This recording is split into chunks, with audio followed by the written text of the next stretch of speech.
In the United States Senate, a critical hearing unfolded on August 6, 2025, focused on the effectiveness of sanctions against Russia. Senator John Kennedy of Louisiana, known for his direct style, led the charge. The officials before him represented the State and Treasury departments, ready with data and talking points. But Kennedy wanted more than statistics. He demanded clarity and accountability. The war in Ukraine raged on, and despite years of sanctions, Russia's economy had not collapsed. Kennedy's questions were blunt. Are these sanctions working, or are they just political theater? He challenged the very foundation of U.S. policy, asking why the world's most powerful alliance couldn't isolate a single aggressor. The hearing became a public reckoning, exposing the limits of economic power in a fractured world. Kennedy's approach was methodical, cutting through diplomatic jargon to get to the heart of the matter. He wasn't interested in complex models. He wanted plain answers. Why, he asked, was the West struggling to bring Russia to its knees? The officials, under intense scrutiny, tried to defend their strategies. But Kennedy's relentless questioning made it clear the American public deserved real answers. The session was more than oversight. It was a challenge to the status quo. The answers, or lack thereof, would speak volumes about America's role in the world. The stakes could not have been higher. Kennedy's first major point was simple. Only about a third of the world's countries had joined the sanctions against Russia. This fact shattered the illusion of a united global front.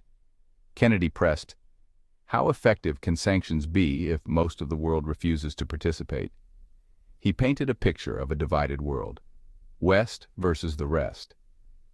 Senator Kennedy is recognized from Louisiana. Thank you, Mr. Chairman. I want to talk just for a second about sanctions with respect to Russia, which I support.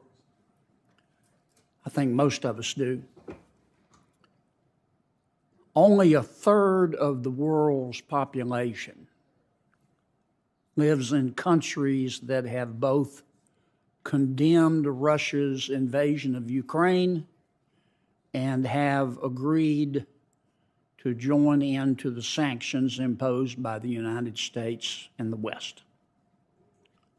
Mr. Singh, doesn't the Biden administration need to do a better job of getting our world's neighbors on board? Senator, thank you. As a self-critique, I wish we had a broader coalition, but I wouldn't want to make the mistake of conflating population with power. These sanctions work where we have an asymmetric advantage. The world's major reserve currency issuers, with the exception of China, are all part of this sanctions regime. So we collectively deny foreign capital to Russia. That's what matters. We collectively have the world's major designers and producers of cutting-edge technology within the sanctions regime. It may not represent the majority of the world's population, but it's the group that matters. So we're delivering impact. Let me stop you for a moment, and I apologize. No problem. The time goes by so quickly. Why can't the Biden administration convince India to help us? We're trying. I tried. I went there, and we've had a steady stream of officials go to India and try to work with the deal space that we have. I think we've got quite a bit of leverage because of the relationship that we're building across trade, energy, infrastructure, finance, defense. I think we got to play the long game with countries that have historically tried to carve out a non-aligned stance and want to hedge their bets somewhat. Well, but I understand the long game, and I know sanctions take time, but... The senator's questions exposed a fundamental challenge. The era of easy American leadership was over. Why, he asked, had the U.S. failed to persuade more countries to join? Was it poor diplomacy, weak arguments, or a sign that global interests had shifted? Officials cited national sovereignty and economic ties, but Kennedy called it a failure of leadership.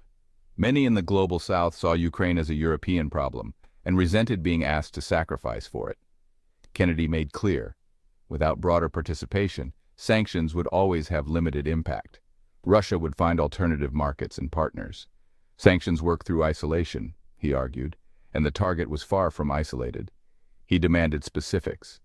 What steps were being taken to bring more countries on board? The answers were vague: ongoing dialogues, diplomatic engagement. Kennedy was unsatisfied, leaving the impression that the West was acting alone in a globalized world that simply wasn't enough. Kennedy zeroed in on India, a democracy and U.S. partner that refused to join the sanctions. Why, he asked, was India still doing business with Russia? He pressed for details on U.S. diplomatic efforts with New Delhi. The State Department cited India's historic ties to Russia and its reliance on Russian military hardware. They argued that pushing too hard could backfire, driving India closer to Moscow and Beijing. Kennedy wasn't convinced. He saw excuses for inaction. Had the U.S. made clear the consequences of India's position? Allowing a key partner to undermine U.S. policy, he argued, sent a message of weakness. Kennedy suggested the U.S. should risk some friction to achieve a greater goal, defending Ukraine and the international order. The debate became a clash between pragmatism and principle. Should the U.S. maintain a broad coalition even if some members aren't fully on board? Kennedy's answer was clear. In a crisis, there's no room for ambiguity. True partnership requires shared sacrifice. His pointed questions forced the administration to defend and perhaps reconsider its strategy. For Kennedy, standing together meant more than words. It meant action. In the long term here, Putin could win. As you know, Europe and the United States have designed a set of sanctions and export controls to basically try to cap the price of Russia's oil at $60. Yes. Now, we both know that's not terribly punitive because China and India are paying a whole lot less than $60 a barrel to China. In part because of the cap, Senator. And you mentioned, I mean, if we really want to cut off Putin's cash flow, why don't we set that cap at the marginal cost of production for Russia? Yeah. To follow up on what Senator Menendez said, now you've done something. Why don't you do that? I think we can get there. Well, what are we waiting on? Well, first you got to build a coalition. You got to get enough countries to have a coalition that has bargaining power, that can actually influence the global price of oil, because that's what we pay. The focus shifted to the oil price cap, the West's main economic weapon against Russia. Designed to limit Russia's energy revenue, the cap was supposed to keep oil prices stable while hurting Moscow. Kennedy called it a failure, citing evidence that Russia was selling oil above the cap using shadow fleets and non-Western insurance. He grilled Treasury officials. Why was enforcement so weak? Who was enabling these sales? Kennedy argued the policy was riddled with loopholes, allowing Russia to fund its war effort. The official defended the cap, saying it forced Russia to sell at a discount and increased its costs. But Kennedy was skeptical. He proposed lowering the cap from $60 to $30 a barrel. If the goal was to squeeze Russia, he argued, the cap needed to be much tougher. He challenged officials to explain why they weren't taking this step. The official warned that a lower cap could spike global prices and fracture the Western coalition. Kennedy saw this as caution that prolonged the conflict. He demanded a more aggressive approach, arguing that half measures only helped Russia endure. The debate highlighted the tension between economic stability and strategic pressure. For Kennedy, the current policy was a sieve, not a shield. He wanted real consequences, not symbolic gestures. Kennedy broadened his critique to the deepening Russia-China alliance. He warned that sanctions were pushing Russia into Beijing's arms, creating a new axis of authoritarian power. This wasn't just about economics, it was about a global challenge to the Western order. Kennedy asked, what was the U.S. strategy to counter this growing partnership? Officials described efforts to disrupt illicit trade and strengthen alliances in Asia. They spoke of balancing competition and cooperation with China while degrading Russia's military capabilities. Kennedy argued the administration underestimated the speed and danger of the Russia-China alignment. He urged consideration of secondary sanctions on Chinese firms aiding Russia, a risky but, in his view, necessary step. The officials cautioned that such moves could escalate tensions with Beijing. Kennedy insisted that failing to act decisively now would only make the threat harder to confront later. The Russia-China partnership, he argued, was a far greater long-term threat than Russia alone. He pressed for a strategy that matched the urgency of the moment. The debate underscored the complexity of confronting two adversaries at once. For Kennedy, the stakes were nothing less than the future of the global order. He demanded bold action, not incrementalism. Kennedy turned to America's European allies, questioning whether they were doing enough. He acknowledged Europe's aid to Ukraine, but argued it wasn't proportional to the continent's wealth or the threat it faced. The U.S., he said, was still carrying too much of the burden. Kennedy pressed. And now we've got a 37 or so country coalition that's influencing the price that Russia can sell its oil to, not only to us, but we're not importing any. I get it. I understand it, and I understand the politics of it. You've got to worry about the price of gasoline, too, in America. I get all that. But what are we waiting on? I mean, well, look, the longer we wait, I think it's becoming clearer and clearer that Putin has misjudged the people of Ukraine. Yes. And it's becoming clearer and clearer that President Xi has misjudged President Putin. He believed him, that he could roll into Kiev like thunder on a summer night. Now, you say on the one hand, that's good. On the other hand, that makes both Xi and Putin desperate, which I think is why Xi is talking about sending arms.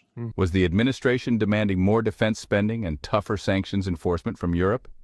He called for a more transactional approach, security guarantees in exchange for real commitments. The State Department highlighted unprecedented unity and historic policy shifts in Europe. They warned that a confrontational approach could shatter Western unity. Kennedy's point echoed a long-standing debate. Europe must do more for its own defense. The war in Ukraine, he argued, should have been the ultimate wake-up call. American leadership meant ensuring allies pulled their weight. The era of the U.S. as sole guarantor of European security, Kennedy insisted, had to end. A true partnership of equals was needed to face Russia and China. The message unity is vital, but so is shared responsibility. The burden could no longer fall mostly on America. In closing, Kennedy delivered a stark message. The current strategy against Russia was failing. Sanctions were porous, the coalition too small, and Western leadership too cautious. He called for a dramatic escalation, closing loopholes, imposing secondary sanctions, and pressing reluctant nations like India. Kennedy demanded more from European allies and a united front that included non-Western nations. The goal: bankrupt the Kremlin's war machine and make aggression unbearably costly. Anything less, he argued, betrayed Ukraine and endangered global security. The hearing ended with a sense of urgency, not resolution. Kennedy had reframed the debate, voicing public anxieties about the war and Western response. The status quo, he insisted, was unacceptable. U.S. policies had real consequences on the ground in Ukraine and around the world. The stakes were too high for half measures. To Putin, why don't I understand the politics of it, but why don't we just go to our friends in Europe and say, look, we're going to either win this thing or not. Now, this $60 cap on oil, we both know that's not having a serious effect. It's having some effect. I don't mean to criticize your work. But if you really want to strangle them, reduce that cap down to the marginal cost of production for Russia, and you cut off their cash flow. Senator, I think two things can be true. We are having an effect. His oil and gas revenues are down almost 50% year over year. But you're right that we can do more. For example, do it. Why aren't we doing it?